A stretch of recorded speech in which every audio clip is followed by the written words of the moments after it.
Accident victims like you deserve better. A husband and wife were rear-ended, and insurance offered them $10,000. We litigated the case and got them $375,000. Qualified expert attorneys can get you more. Call Zirkin and Smerling today.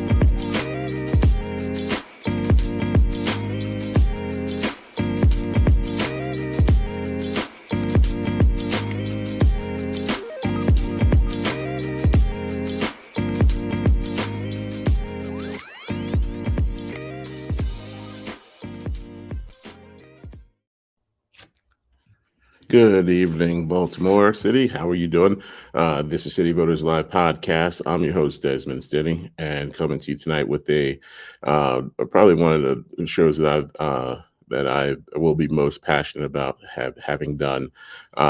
This really culminates everything that the purpose of this show. One is to engage our Baltimore City voters, community members. Two is talking about politics, and three, talking about how to give more power to the citizens and the people of our great city and our great state. So tonight we're here to talk about an exciting bill that I just heard about that is floating around the state legislature. There's a House bill and a Senate bill.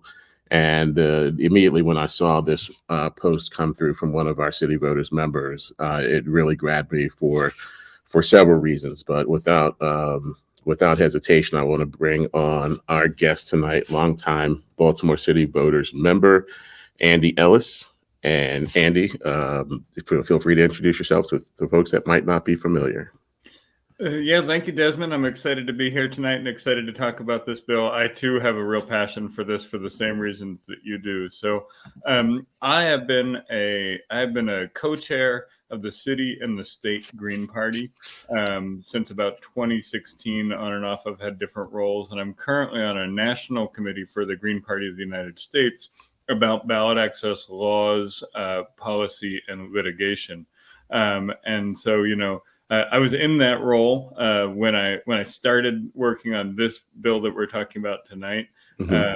And I've sort of continued as a private citizen, but I still have it's still my party. So yeah, I hear you. Well, I tell you what, I for a long time, I'm from Montgomery County, and there's a lot of independents there. I guess we're really called unaffiliated as far as Maryland is concerned. But if you really want to participate in all aspects of the democratic process, you kind of got to choose a side in the state of Maryland.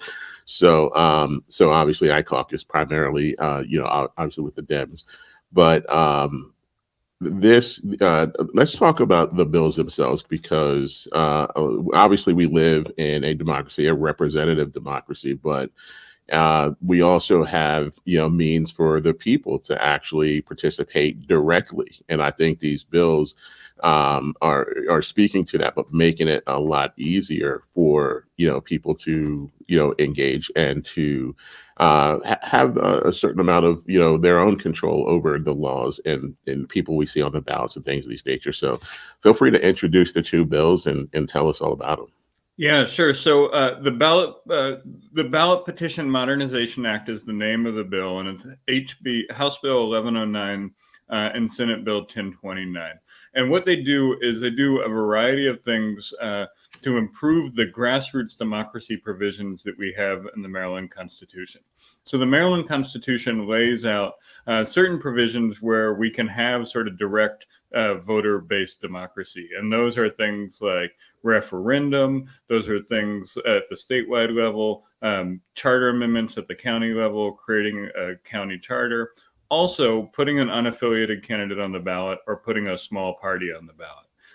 And so the bills come out of a time in April of 2020 when the Green Party was petitioning to be on the ballot in 2020, COVID pandemic came, state of emergency came, and we were unable to continue to petition because the petitioning process involves going out to farmers markets and fairs and festivals and holding a clipboard and asking people to sign a piece of paper.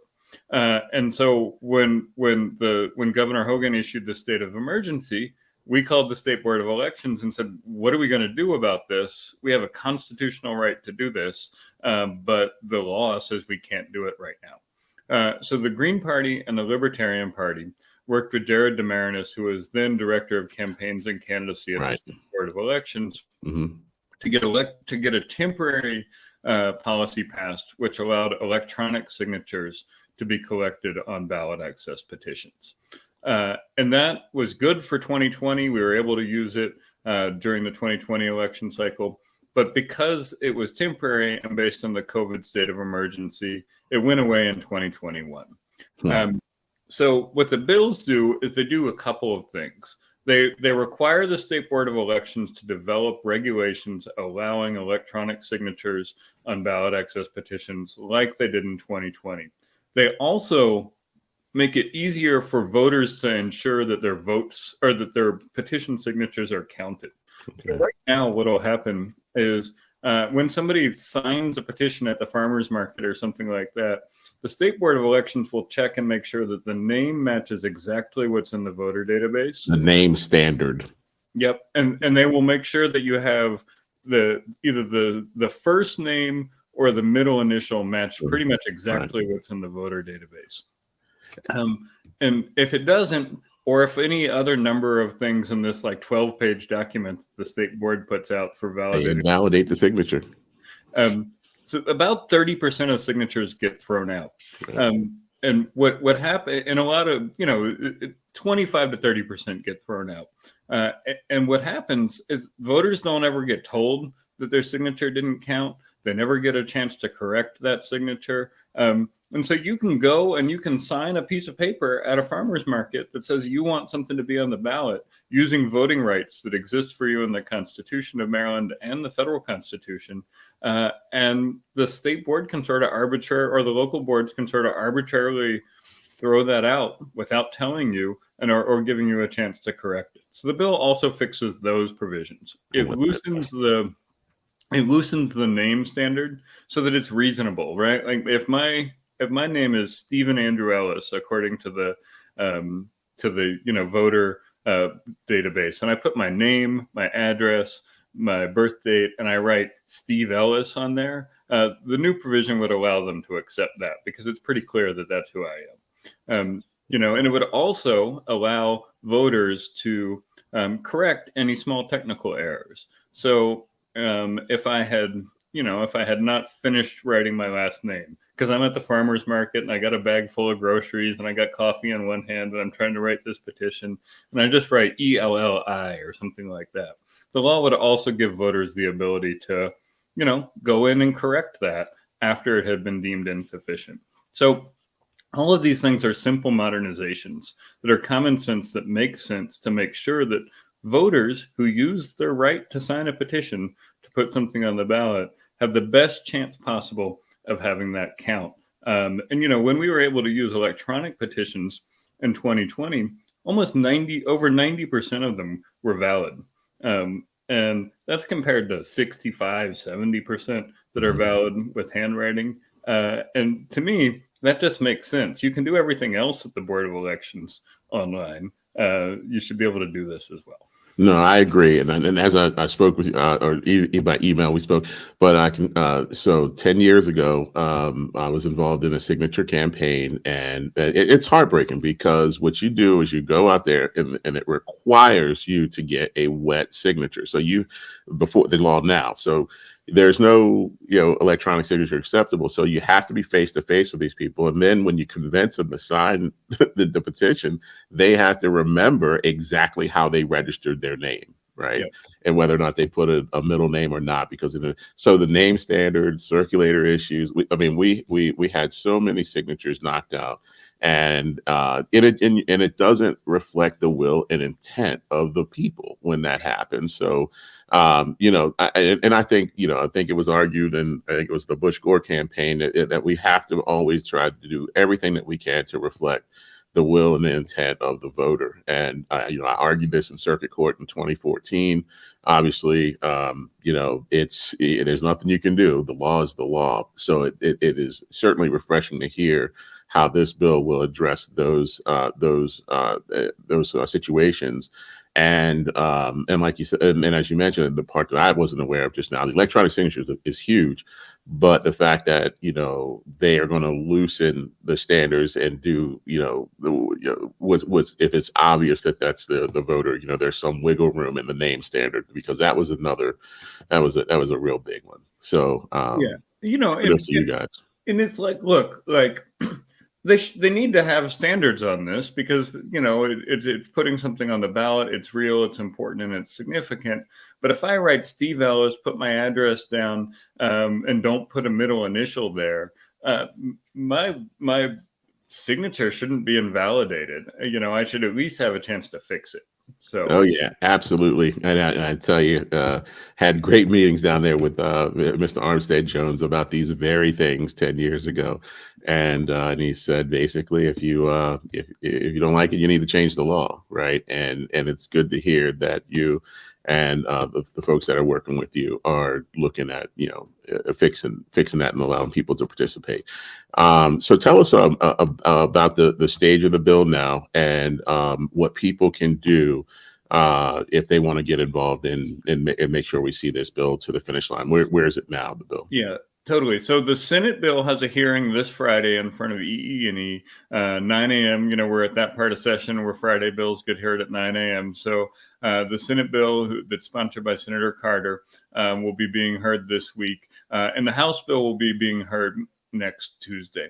And so really what people can do, we have a form, I think I shared it in City Voters, that people can sign up for to show their support. But really at this point, it is contact your legislator and let them know that you support this bill, because the interest groups that gravitate toward a bill like this are small parties, independent candidates, and charter amendments. Right. And it's really easy for legislators to say those folks don't represent the will of their voters, because those grassroots democracy provisions are competition for the people who are getting to vote on the bill. And so having folks that aren't affiliated with those groups, that are just regular voters, call their legislators and say that they support this bill, email their legislators and say that they want this to happen. That's really what we need at this point. And obviously we need visibility like this to get the issue out there and let folks know about it. But it's easy for lawmakers to dismiss a bill like this, because the people who have the most interest in it are not folks that they sometimes feel the need to listen to. So the more folks that we can get that are regular voters to contact their delegates that aren't, representatives of third parties or something like that, that contact their delegates, the more likely we are to see it succeed. It got introduced last year. Delegate Ruth introduced it in the House last year. And this year she's got, I think, like 7 co-sponsors on it. So it really feels like it has momentum this year, and it's moving forward. And, we're getting toward that part at the end of the session where it's easy for folks for legislators to reasonably lose sight of bills that aren't on the top of their agenda. So, sign the form. We can share the link for that again. And then once you get the form, we'll send you information about contacting your legislators and just letting them know that this bill is really important. I think that's the best thing right now. I'm going to go down for the hearing on Friday and the hearing on Tuesday. And there's some groups around the state that are supporting it. 4 More for Baltimore County, the effort to expand the Baltimore County Council has been supporting it. There's some groups in Prince George's and Montgomery that have been supporting it. And I think a lot of the organizations that you would expect to support a bill like this are supporting it too. So The best thing at this point is contact your legislator. Okay, excellent. And obviously, Baltimore City voters exist for these, these very types of situations and this type of information. So feel free to leverage everything you can with posts leading up to and giving updates and things like that. As far as what's happening in Annapolis with this bill, I'd love to see it move forward. So feel free to contact me, directly if there's anything that I can do that you think might be helpful to get this to get this over the finish line this year. These are the tools that a lot of people aren't aware of that everyday citizens have to really impact government, and it's important that we make these things not as onerous as they have been in the past. Yeah, totally. And I think about it like this: if 30% of people who requested an absentee ballot, or 30% of people who turned in a voter registration form, or 30% of people who returned an absentee ballot got those things discarded on technical errors, and the Board of Elections didn't bother to tell them about it, right. And they didn't have a chance to fix it, the same committees that we're going in front of on Friday and Tuesday would be demanding the Board of Elections fix that right away. And they would want a solution to that. And this bill is the solution to that. This bill is the solution. Absolutely. I agree. Minor technicalities should never negate anyone's will and intent to participate in the democratic process. So can you throw those bill numbers out there again for us? Yes.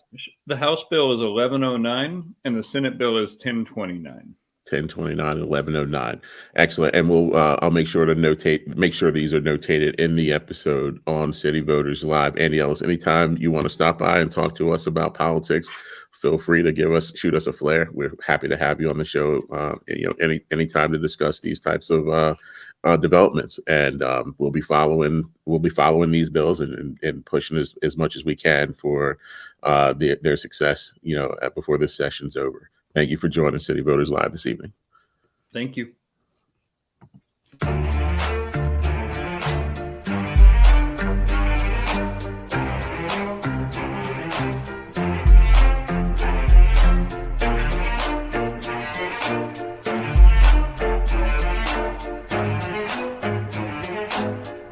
Classic.